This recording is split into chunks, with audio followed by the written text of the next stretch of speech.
Dobrý den, v dnešní krátké videokáste si ukážeme, jak pomocí koordinátů, které máme uložené v Excelovém souboru, si vytvoříme v Revitu pomocí aplikace Dynamo topografii.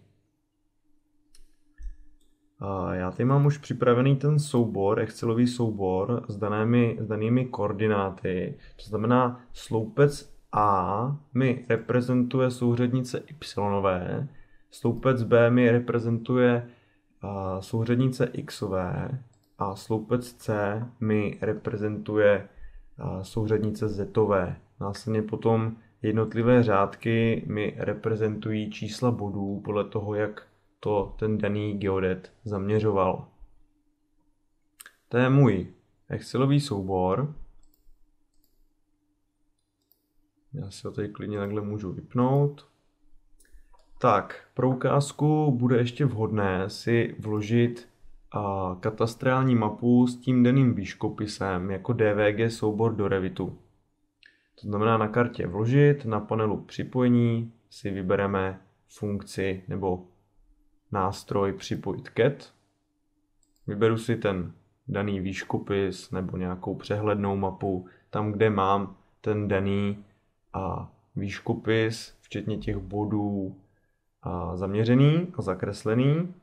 Následně si tady můžu zakliknout nějaká nastavení, já si tady vždycky zaklikávám, že chci černobílé, automatická detekce OK, v mém případě se mi vloží katastrální mapa se zaměřenými body. V této chvíli už můžu najet na kartu zpráva, na panel vizuální programování si spustím aplikaci Dynamo.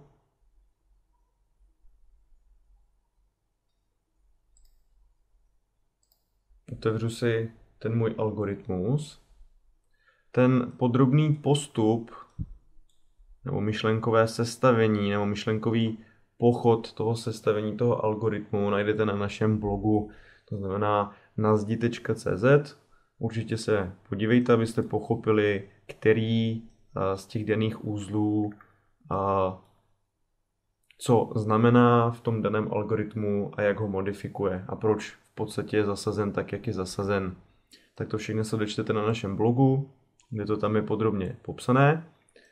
Já to tady nebudu nějak rozpitvávat, to znamená jenom tady file path si jenom načtu ten seznam bodů. Ještě než vytvoříme tu topografii, asi tady tento tok informací přeruším na konci. Tady si načtu ten seznam bodů, tu Excelovou tabulku, kterou jsem vám ukazoval na začátku. A já dám spustit. On se mi samozřejmě otevře, to je systémové chování aplikace Dynamo. Vždy, když načítáte nějaké data z Excelu do Dynama, on vám ji vždycky otevře, tu Excelovou tabulku, a vidíte, že už ty jednotlivé listy, nebo tam, kde mám zakliknuto, aby mi zobrazoval ty listy, tak vidíte, že u úzlu Excel Read from File už nám zobrazuje ty jednotlivé údaje z Excelové tabulky. Následně vidíte, že tady mám nějaké skupiny souřadnice Y, souřadnice X, souřadnice Z.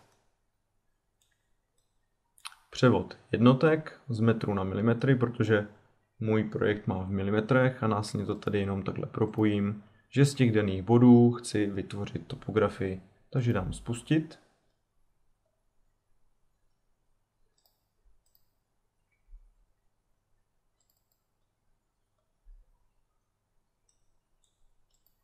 Tak, topografii mám vytvořenou.